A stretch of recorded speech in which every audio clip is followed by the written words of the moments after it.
Colostrum.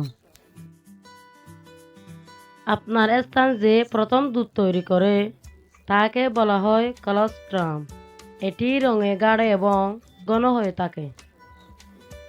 পরিণত স্থান দুধের তুলনায় শুধু অল্প পরিমাণে কোলোস্ট্রাম উৎপন্ন হয় প্রসবের পর প্রথম কয়েকদিনে।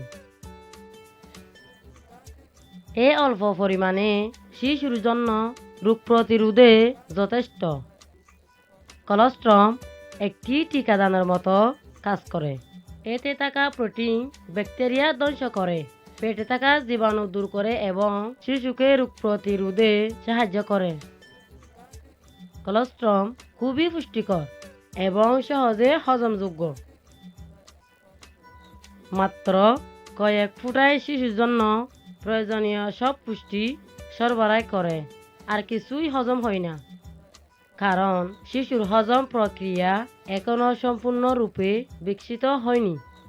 কোলোস্ট্রাম হজম প্রক্রিয়ার প্রাচীরে থাকা ছিদ্র বন্ধ করতে সাহায্য করে, যাতে ক্ষতিকর কিছু প্রবেশ করতে না পারে। প্রথম দিকে পানি, চিনি, পশুর দুধ, চা এবং অন্য কিছু শিশুর জন্য কেবল ক্ষতিকর। স্তন্যপানের প্রথম কয়েক সপ্তাহে কোলোস্ট্রাম ধীরে ধীরে রূপান্তরিত হয় পরিণত স্থান দুধে।